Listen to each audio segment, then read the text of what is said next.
오늘 함께 예배 드리시는 사랑하는 성도님, 여러분 이런 생각 해보지 않으셨어요? 내 인생은 왜 이렇게 고난이 많은가?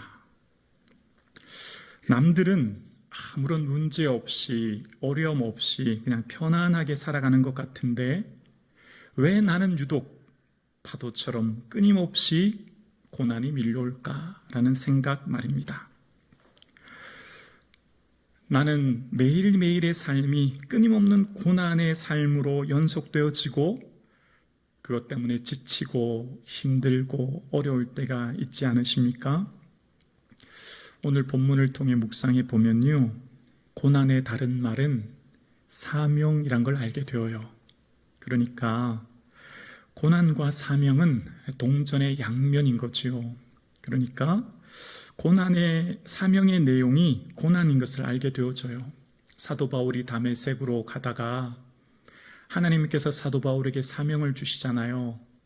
이 사람은 이스라엘과 이방과 임금들에게 전하기 위하여 나의 택한 그릇이다 라고 말씀하신 후에 이어서 무슨 말씀을 하시냐면 그가 내 이름을 위하여 얼마나 고난받아야 할 것을 내가 그에게 보이리라, 그렇게 말씀하세요. 그러니까 바울의 사명은요, 하나님 택한 그릇인데 그 사명의 내용이 고난이라는 거예요.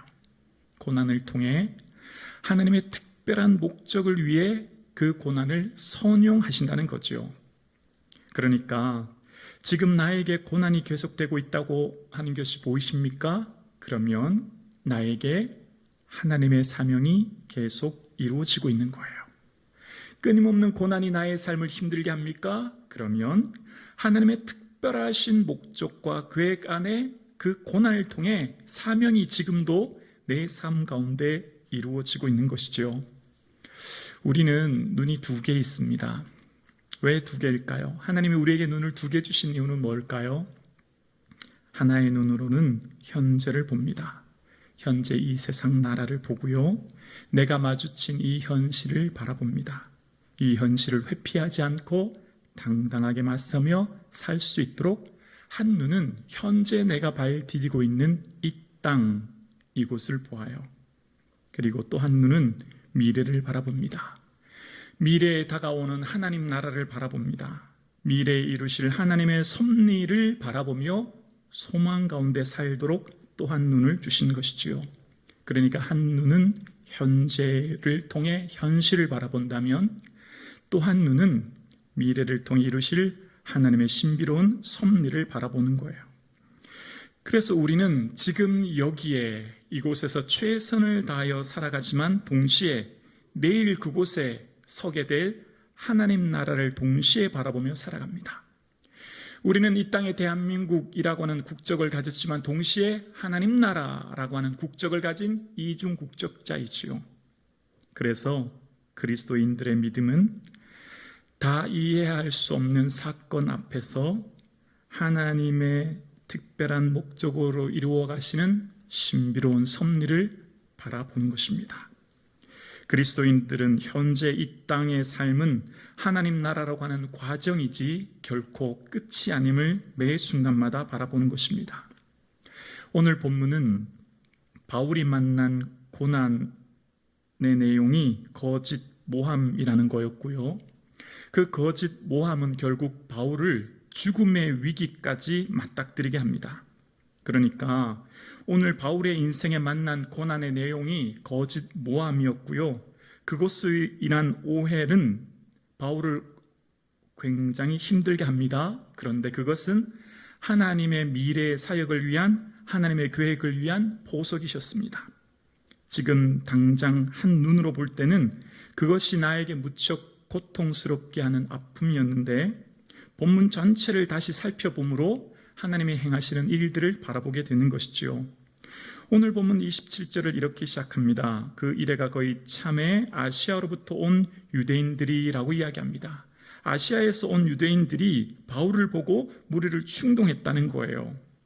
오늘 아시아에서 온 사람들은요, 에베소에서 온 사람들입니다. 어떻게 알 수 있냐면 이후 29절에 보면 에베소 사람 드로비모를 에베소 사람 드로비모를 단번에 알아보거든요. 그러니까 바울이 에베소에서 3년 동안 목회할 때 그곳에 있던 바울을 보았던 사람들입니다. 그러니까 개종한 그리스도인들이 아니라 유대교를 신봉하는 자들이고 바울을 유대교의 배교자로 알아서 호시탐탐 바울을 죽이려고 기회를 엿보던 사람들입니다. 그들은 바울을 너무나 혐오해서 언제든지 기회만 있으면 죽이고자 했고 그들이 오늘 이곳 예루살렘까지 내려와서 무리들을 충동한 겁니다. 무리들을 충동한 구체적인 죄목이 28절에 나오는데요. 바울은 가는 곳마다 사람들에게 유대인과 율법과 성전을 비방했다는 내용이에요. 28절에 보면 외치되 이스라엘 사람들아 도우라. 이 사람은 각 처에서 모든 장소를 말하죠. 우리 백성과 유대인과 율법과 이곳은 성전이죠. 성전을 비방하여 모든 사람들을 가르치는 그자인데 라고 이야기합니다. 그자 원문에 각각 살펴보면 바로 그 사람이라는 거예요. 바울은 어디를 가든지 모든 사람들에게 유대인들 또 유대인들이 붙들고 있는 율법 그리고 그들이 그토록 중요시 여기는 성전에 대해서 비방하는 그 사람이다. 그자라고 바울은 용서할 수 없는 중범죄자라고 이야기하는 거예요. 그리고 또 하나의 죄목을 뒤집어 씌우는데요. 바울은 이방인들을 데리고 우리가 거룩히 여겨야 될 성전에 들어갔다라고 28장 후반절에 이야기합니다. 또로 시작하면서 또 헬라인을 데리고 성전에 들어가서 이 거룩한 곳을 더럽혔다 하니라고 이야기합니다. 예루살렘 성전은 이방인들이 들어갈 수 있는 곳은 이방인의 뜰이란 곳까지는 갈 수 있는데요. 그 다음 곳은 허용되지 않습니다. 그 다음 여인들의 뜰과 이스라엘의 뜰은 이방인들이 갈 수 없고 만약 이방인들의 뜰을 넘어가게 되면 누구든지 죽음을 면할 수 없습니다. 로마도 그것은 용인해주는, 눈 감아주는 상황이었고요. 바울이 헬라인을 데리고 거룩한 성전을 더럽혔다고 뒤집어 씌운 이유는 바로 지금 유대인들이 그토록 중요시 여기는 성전에 대한 성전 모독죄를 뒤집어 씌운 것입니다. 바울이 유대교를 폄하하고 모독했다고 하는 오해와 함께 많은 사람들이 바울을 벼르고 있지요. 그러면서 이제 성전 모독죄라고 하는 것을 통해 마치 불난집에 기름을 끼얹듯이 그들의 삶 가운데 매우 중요한 이 죄목을 뒤집어 씌운 것입니다. 이렇게 그들에게 죄목을 뒤집어 씌운 근거가 무엇입니까? 29절에 나옵니다. 이는 그들이 전에 에베소 사람 드로비모가 바울과 함께 시내에 있음을 보고 바울이 그를 성전에 데리고 들어간 줄로 생각함이로라. 아시아에서 온 유대인들은 고발하는 근거가 드로비모가 성전에 있었다라고 하는 거예요. 어떻게 보고요? 그들이 시내에 있었던 것을 보고 성전에 있었다고 사실이 아닌 것을 거짓 모함으로 그들의 목적을 위해 모함하여 선동하는 내용입니다. 마치 예루살렘 도시에 바울의 이러한 성전 모독죄는 들불처럼 번지기 시작했고 분노한 유대인들은 소동하기 시작합니다. 그리고 바울을 향해 달려옵니다. 30절입니다. 온 성이 소동하여 백성이 달려와 모여 바울을 잡아 성전 밖으로 끌고 나가니 문들이 곧 닫히더라. 온 성이 요동하기 시작하는 겁니다. 그들에게 있어서 가장 중요한 성전을 더럽혔다고 하는 것으로 인해 바울에게 달려왔고 성전 밖으로 그를 끌고 나가니라고 이야기하는데요. 끌고 나갔다는 말은 바울을 짐승처럼 질질 끌고 갔다. 원어에 보면 그런 의미가 있는 거예요. 그러니까 지금 바울을 성전 밖으로 끌고 나가는 이유가 무엇입니까? 그들의 생각으로 인한 오해였고 모함이었죠. 사실 그러려면 드로비모도 같이 잡아서 체포해야 될 텐데 드로비모의 모습은 보이지 않아요. 그들은 오직 배교자 바울 죽이는 것에만 혈안이 되어 있었고 분노한 유대인들의 성난 민심은 이제 바울을 죽이려고 하는 것입니다. 바울은 한 사람이라도 더 사망에서 생명으로 건져내기 위해 몸부림치던 하나님의 종 아닙니까? 그동안 얼마나 큰 어려움 가운데 이곳 예루살렘까지 오게 되었습니까? 1차 전도 여행 때는 13개의 도시를 2300km가 넘는 먼 길을 다니면서 복음을 전했고요. 2차 전도 여행 때는 21개 도시를 도보와 배를 통해 5000km가 넘는 먼 길을 항해하며 복음을 전했습니다.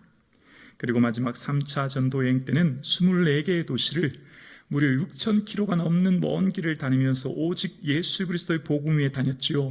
그러니까 45개의 도시를 11,000km가 넘는 험난한 산을 넘고 폭풍 치는 바다를 건너 복음을 전했고 드디어 예루살렘에 도착하게 된 것입니다. 그런데 예루살렘에 도착해보니 예루살렘에서 기다리고 있는 것은 모든 사람들이 바울을 기쁘게 영접하고 바울의 쉼과 안식이 되어야 될 그 모교회가 바울을 향해 율법을 배반했다고 불신하며 공경에 빠지게 해서 이후에 서원한 4사람의 값을 대신 지불해야 했고, 오늘 본문에는 바울이 성전을 더럽혔다, 가는 곳마다 유대인들의 율법을 훼손한다 라고 하는 거짓 모함으로 인하여 이제 죽을 위기에 처해진 것입니다. 오늘 본문을 보면 전능하신 하나님께서 바울을 죽음 직전까지 몰고 가신 일촉즉발의 상황인데 마치 하나님은 가만히 계신 것 같아요. 그 전능하신 하나님, 과거 죽은 유두고를 살리게 하셨고 앞치마를 가져다가 병든 사람에게 얹으면 악기가 병이 떠나가던 그 능력이 지금 보이지 않습니다. 그저 무능력한 바울, 머리가 휘어져 노년의 주름이 깊어진 위기에 처한 바울을 하나님은 외면하신 것 같은 모습을 보게 되어집니다. 베드로가 감옥에 갇혔을 때 천사들을 보내 옥문을 열게 하시고 구원해 주셨던 그 하나님이 오늘은 웬일인지 바울에게 그런 기적이 보이지 않는 거예요. 이제 조금만 더 시간을 지체하면 바울은 곧 죽게 됩니다. 31절입니다. 그들이 그를 죽이려 할 때에 온 예루살렘이 요란하다는 소문이 군대의 천부장에게 들리매, 그들이 그를 죽이려 할 때입니다. 이제 바울이 죽는 것은 시간 문제입니다. 성전 밖에 결박당한 채 쓰러져 있는 바울은 분노한 유대인들의 괴송을 지르며 징호의 눈빛을 향해 바울을 죽이려고 하는 것입니다. 그때 모든 유대인들이 바울을 죽이려 하는 그때에 무슨 일이 일어났는지 31절을 다시 한번 보면 그 순간의 상황을 보게 되어지죠. 그들이 그를 죽이려 할 때에 어떻게 되었습니까? 온 예루살렘이 요란하다는 소문이 군대의 천부장에게 들리매라고 이야기합니다. 분노한 군중들은 온 도시를 요란하게 했고 예루살렘은 소요사태로 말미암아 소문이 이제 천부장에게 들린 것입니다. 사도행전 23장 26절에 보면 이 천부장의 이름이 글라우디오 루시아라고 하는 것을 알 수 있는데요. 당시 예루살렘의 로마군 수비대는 성적 북쪽에 있는 안토니오 요새의 로마군이 주둔해 있었고 그 성전 북쪽에 있는 안토니오 요새에서는 성전 안이 훤히 내다보여서 수시로 감시할 수 있게 되었습니다.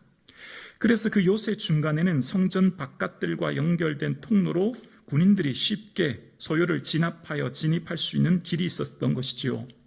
천부장 글라우디오 루시오는 성 안에 소요 사태가 일어났다는 소문을 듣고 급히 군사들과 백부장들을 이끌고 현장으로 달려갑니다. 현장에 도착했을 때 유대인들이 바울을 죽이려고 그를 치고 있는 중이었다는 것을 32절에 이야기합니다. 32절에 그가 급히 군인들과 백부장들을 거느리고 달려가니 그들이 천부장과 군인들을 보고 바울 치기를 그치는지라. 바울 치기를이라고 할 때 이 치다라고 하는 헬라어 팁토인데요. 주먹뿐만 아니라 흉기나 다른 도구를 가지고 상대를 가격하는 폭력 행위를 쓸 때 이 단어를 쓴다는 거예요. 그러니까 성난 군중들은 괴성을 지르며 바울에게 주먹과 발길질 뿐만 아니라 온갖 종류의 몽둥이며 흉기를 들고 바울을 폭행하고 있었다라고 하는 것을 알 수 있습니다. 이때에 조금만 더 시간을 지체했다면 아마 바울이 죽었을 것이지요. 그런데 이때 칼과 창으로 중무정한 군인들과 백부장을 거느린 지휘관인 천부장이 현장에 도착하게 되어집니다. 그때 유대인들은 바울 치는 것을 잠깐 멈추는 것을 보게 되어집니다. 33절입니다. 이에 천부장이 가까이 가서 바울을 잡아 두 쇠사슬로 결박하라 명하고 그가 누구이며 그가 무슨 일을 하였느냐 물으니 지휘관 천부장이 현장에 도착해서 자초지경을 묻기 시작합니다. 이 사람이 누구이며 무슨 일 때문에 폭행하느냐 군중들에게 묻게 되지요. 그 이유를 묻는 장면이 33절입니다. 무리 가운데 어떤 이는 이런 말로 어떤 이는 저런 말로 소리치거늘 천부장이 소동으로 말미암아 진상을 알 수 없어 그를 영내로 데려가라 명하니라. 사람들에게 왜 바울을 폭행하는지 또 바울이 누구인지를 묻게 되지요. 성난 민심들은 서로 다른 말을 하기 시작합니다. 웅성웅성대며 소리치는 거예요. 근데 도대체 왜 그 이유가 무엇인지 그 진상을 제대로 파악할 수 없어서 이제 바울을 로마군이 주둔하고 있는 안토니오 요새로 영내로 들어가려고 합니다. 그때 바울이 얼마나 심각하게 폭행당했는지를 35절에 이렇게 이야기합니다. 바울이 층대에 이를 때에 무리의 폭행으로 말미암아 군사들에게 들려가니. 여기 들려가다라고 하는 것은 군인들에 의해 바울이 들려 메어져서 갔다는 거예요. 자기 의지대로 몸을 움직일 수 없는 상황이 돼요. 그러니까 지금 군중들의 폭행으로 몸이 만신창이가 되어 제대로 몸조차 가눌 수 없는 바울의 상황을 볼 수 있는 것이죠. 조금만 더 시간이 지체되었다면 아마 바울은 이 현장에서 죽었을 것입니다. 그때 천부장이 도착하게 되었고 그를 영내로 끌고 가는 모습과 함께 많은 백성들이 그를 죽이자라고 외치며 따라가는 모습을 보게 되어집니다. 바울은 단 한 번도 로마법이나 유대법을 어긴 적이 없습니다. 무슨 살인이나 강도나 중범죄를 저지른 적도 없고요. 단지 에베소에 왔을 때 유대인들의 거짓 모함으로 인해 오해를 받게 되었고 유대인들 앞에서 제대로 된 변호조차 할 기회를 얻지 못한 채 살해의 위협 속에 정말 억울한 누명을 쓰고 폭행 속에 죽음의 위기를 맞이하고 있는 것입니다.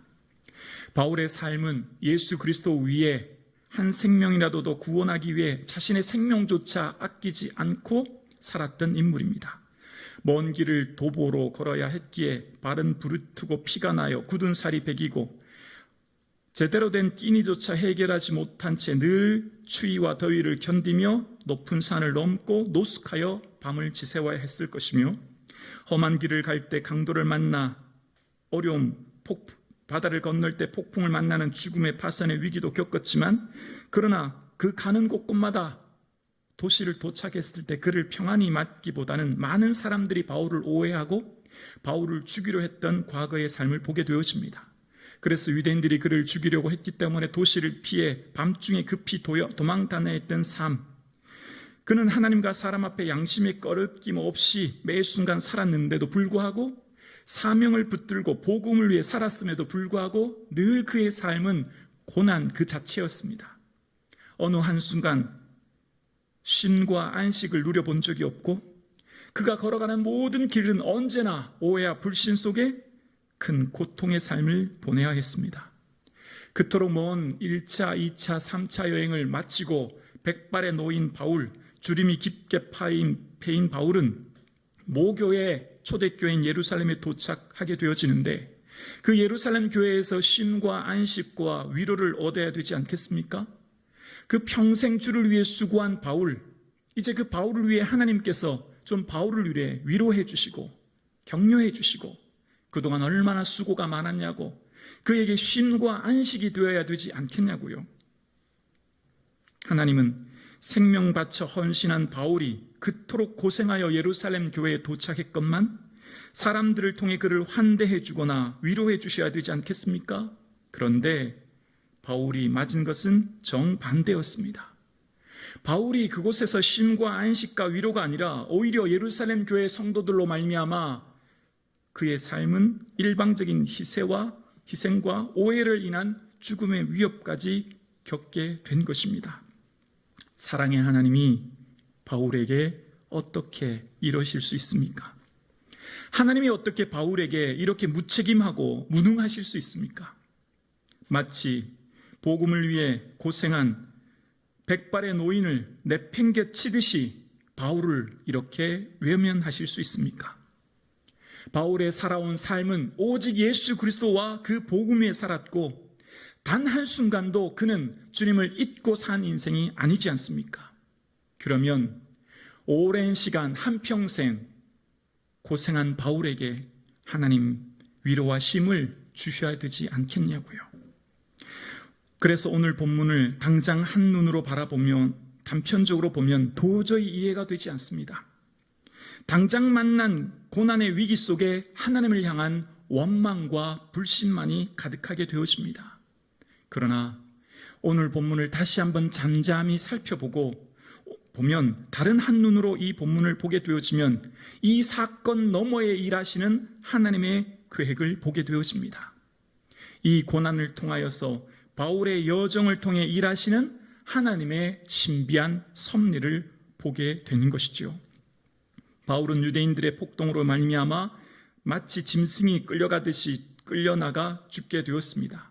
만약 오늘 바울이 죽었다면 바울이 그토록 원했던 로마를 향한 길은 발 한 발도 디디지 못한 채 생을 마감해야 했을 것입니다.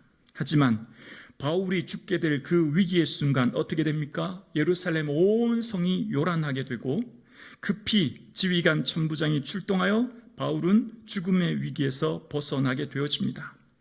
만약 예루살렘에 있었던 몇몇 유대인들이 조용히 소리 소문 없이 어떤 골목에서 바울을 죽이고자 했다면 천부장은 출동하지 않았을 것이고 바울은 그곳에서 생을 마감해야 했을 것입니다. 그러나 바울이 성전을 더럽혔다고 하는 그 소문이 들불처럼 번지고 성난 민심으로 말미암아 온 예루살렘이 전체가 소동하기 시작합니다. 그 예루살렘 전체의 소요로 말미암아 로마의 지휘관인 천부장이 출동하게 되어지고 그 로마의 천부장이 출동하게 되어지므로 바울은 생명을 건지게 되어지죠. 천부장 루시오가 출동한 것은 일반적인 사례가 아닙니다. 왜냐하면 로마의 보통 대부분의 일들은 백부장이 해결합니다. 이후에 바울이 로마로 압송될 때도 백부장 율리오에 의해서 압송되지 않습니까? 로마의 군 지휘 체계를 보면 지휘관인 천부장이 웬만해서는 출동한 일이 아닌 것을 알 수 있어요. 당시 로마의 한 개 군단은 병력이 약 6천 명이고 그 6천 명을 지휘하는 지휘관은 지방 총독에게 임명되어 있습니다. 그리고 그 지휘관 총독 아래 호민관이 있고 호민관 아래 1000명의 부하를 인솔할 수 있는 천부장과 100명의 부하를 인솔할 수 있는 백부장으로 구성되어 있어요. 그러니까 당시 로마의 한 개 군단의 병력은 6천 명이었고 10명의 천부장과 60명의 백부장으로 구성되어 있음을 알게 되어지죠. 웬만한 소요사태, 작은 것들은 일반적으로 백부장이 출동하여 그 모든 일을 해결하는데 오늘 본문은 유독 천부장이 직접 백부장들과 군인들을 데리고 출동한 모습을 보게 되어집니다. 자신이 왜 그곳에 직접 출동했는지 그 이유가 37절과 38절에 나와 있습니다.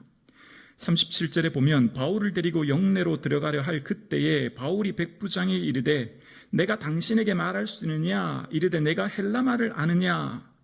바울이 천부장에게 말합니다. 제가 당신에게 말씀드려도 좋습니까? 라고 했더니 천부장이 깜짝 놀라면서 내가 어떻게 헬라어를 구사할 수 있느냐? 도로 묻게 되어지죠. 왜냐하면 38절에 천부장이 달려온 이유와 그가 헬라 말을 하는 이유에 깜짝 놀란 이유가 나옵니다. 38절에 보면 그러면 내가 이전에 소유를 일으켜 자객 4,000명을 거느리고 광야로 가던 애굽인이 아니냐라고 반문합니다. 자, 이건 어떤 배경이 있냐면 이 당시 역사를 기록했던 역사가 요세푸스는 유대인의 전쟁사라고 하는 것을 기록합니다.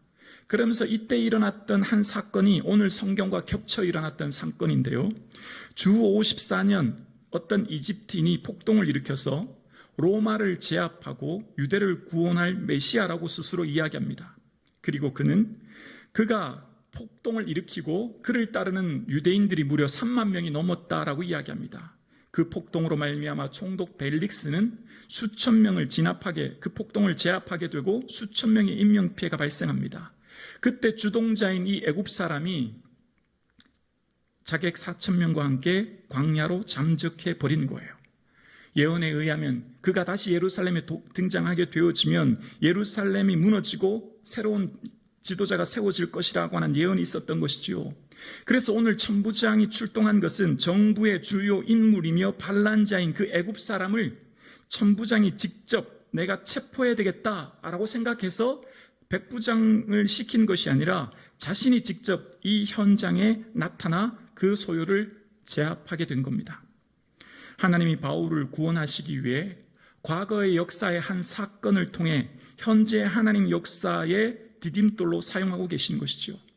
하나님의 특별한 목적을 위해 과거에 일어났던 그 폭동을 천부장을 통해 선영하게 하심으로 하나님의 역사를 이루어 가시는 겁니다. 오늘 본문에 보면 두 부류의 서로 다른 사람들이 다른 목적을 가지고 움직인 것을 알 수 있어요. 한 부류는 분노한 유대인들입니다. 그들이 충동하여 예루살렘 전체가 소요가 일어나고 그들의 거짓 모함으로 인하여서 바울은 이제 묶인 채 죽음의 위기에 처해지게 되죠. 그때 또 한 부류가 움직이기 시작합니다. 소요 사태가 일어났다는 것을 직감하고 들은 천부장은 부하들을 이끌고 현장에 등장하게 되어집니다. 각기 다른 두 부류의 움직임은 각기 다른 목적을 가지고 움직였고 두 부류의 움직임이 동기와 목적은 서로 다르지만 그들이 이 일함을 통해 결과적으로 바울을 구원하게 되어지는 것을 보게 되어집니다. 두 부류의 사람들의 움직임은 마치 한치의 오차도 없이 서로 톱니바퀴가 맞물려 돌아가듯이 바울을 향해 움직였고 바울을 구원해 냈던 것을 보게 되어집니다. 만약 두 부류의 사람들이 조금이라도 시간 차이가 있었다면, 조금 더디게 왔다면, 천부장이 조금이라도 시간을 지체했다면 바울은 아마 그곳에서 생을 마감했을 것입니다.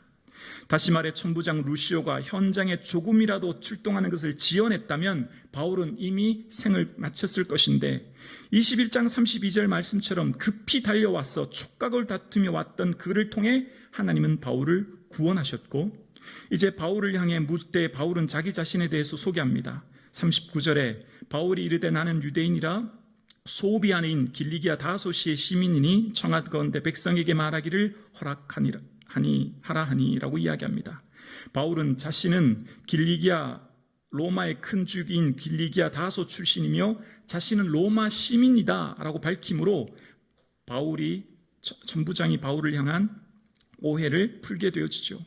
천부장이 급히 현장에 출동하여 바울을 두 쇠사슬로 결박하고 영내로 옮겨지게 되어집니다. 이제부터 바울은 로마 제국의 죄수가 되었습니다.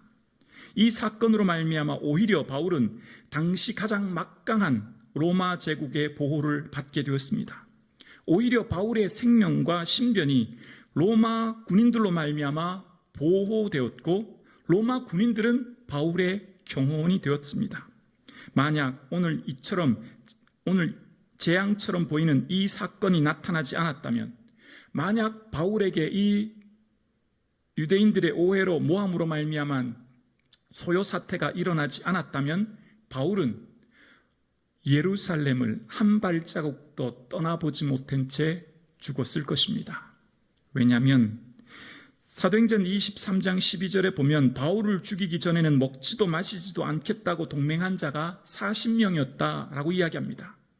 바울을 죽이고자 매복한 사람들이 40명이 넘었고 만약 바울에게 이 이해할 수 없는 폭동 사건이 일어나지 않았다면 바울 스스로 예루살렘을 한 발자국도 떠나보지 못한 채 그 자객들에 의해서 생을 마감해야만 했을 것입니다. 그러나 아시아에서 온 유대인들의 거짓 모함으로 말미암아 예루살렘 전체의 도시가 소동이 일어났고 그 소동으로 말미암아 천부장 루시오가 출동함으로 군인들이 바울의 신변을 보호하는 경호원이 된 것이죠. 천부장 루시오가 이후에 자객들이 매복되어 있다고 하는 암살단을에 대한 정보를 듣고 가이사라에 있는 총독에게 직접 군인을 요청합니다. 보병 200명, 기병 70명, 창병 200명과 짐승을 준비하게 합니다. 로마 제국의 470명의 군인들이 바울 한 사람을 호송하기 위해 어쩌면 그의 경호원이 된 것이죠. 바울을 죽이고자 하는 자객 40명보다 무려 10배나 많은 중무장한 군인들이 바울을 경호하게 되었고 그의 신변을 지키게 된 것입니다. 지휘관 천부장이 직접 개입했기에 그는 총독에게 직보하게 되었고 그 총독에게 로마 군인들을 호송할 수 있는 470명의 군인을 허락을 받게 된 것입니다. 천부장 루시오가 출동한 것, 예루살렘 도시 전체가 소요가 일어난 것, 바울이 거짓 모함으로 말미암아 죽음에 처해진 것, 어느 것 하나 버릴 수 없는 하나님의 신비한 섭리였습니다. 과거에 일어났던 애굽의 폭동조차 그 과거의 한 사건이 천부장 루시오를 출동하게 하셨고 오늘 본문에 있었던 모든 사건들이 한쪽 눈으로 볼 때 이해되지 않고 납득되지 않은 하나님을 향한 원망으로 보이지만 그러나 한쪽 눈인 믿음의 눈으로 오늘 사건을 다시금 재해석하면 하나님을 바울의 생변을 안전하게 보존하여 로마까지 보내시고자 하는 하나님의 신비로운 섭리를 발견하게 됩니다. 하나님은 앞서간 믿음의 선배 바울의 믿음의 여정을 통해 오늘 나의 고난의 여정을 바라보게 하십니다. 오늘 나의 고난의 여정 역시 한쪽 눈으로 바라볼 때 이해되지 않고 납득되지 않아 절망하고 좌절하는 순간이 찾아오겠지만 그러나 다른 한 눈으로 나의 삶의 여정 속에 있을 하나님의 신비한 섭리는 하나님의 특별한 목적을 위해 선용되고 있음을 바라볼 수 있는 그 믿음의 눈이 저와 여러분의 삶 가운데 있기를 주님의 이름으로 축원합니다. 그래서 믿음은 다 이해할 수 없는 사건 앞에서 하나님의 신비한 섭리를 바라보는 것입니다. 인생은 참으로 아프고 힘이 들고 우리를 고통스럽게 하는 순간이 찾아옵니다. 톱니바퀴처럼 맞물려 돌아가는 우리의 타인과의 관계 속에 나의 의도를 오도하고 나를 비난한 사람으로 말미암아 마음이 아프고 시릴 때가 너무나 많습니다. 그러나 그러한 오해로 말미암는 비난으로 내가 고통스러울 때 그럼에도 불구하고 하나님이 이것을 통하여 특별한 목적으로 선용하실 것을 바라본다면 인내할 수 있고 그 인내함으로 말미암아 그 한 사람이 그 공동체의 화평을 가져오게 되는 것이죠. 그래서 고난의 다른 말은 사명이요 사명의 다른 말은 고난이 되는 것입니다. 동전의 양면처럼 붙어있는 고난과 사명은 그것을 통하여 하나님의 선하신 뜻을 이루어가는 것입니다. 아직도 파도처럼 고난이 밀려온다면 나를 통하여 아직도 주님의 사명이 이루어지고 있음을 바라볼 때입니다.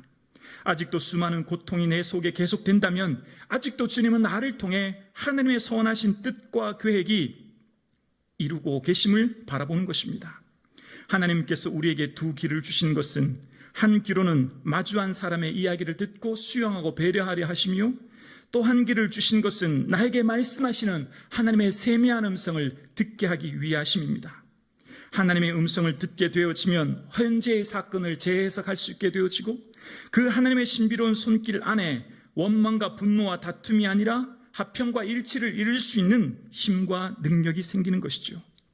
특별히 계획했던 일들과 다른 결과를 마주하게 되어질 때 내가 계획하고 소원했던 일들과 다른 일들을 마주하게 될 때 낙심하고 좌절할 그때에 믿음의 눈으로 다시금 그것을 바라볼 때 하나님의 특별한 목적 안에 계획하고 계심을 우리는 바라보게 되어집니다.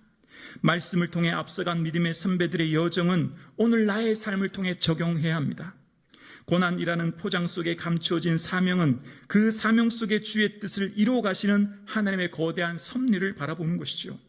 한 차원 더 높은 단계로 독특한 계획을 통해 일하시는 하나님의 뜻을 바라보는 것입니다. 사랑하는 성북중앙 가족 여러분, 성도의 믿음은 다 이해할 수 없는 사건 앞에 하나님의 신비한 섭리를 바라보는 것입니다. 기도드리겠습니다.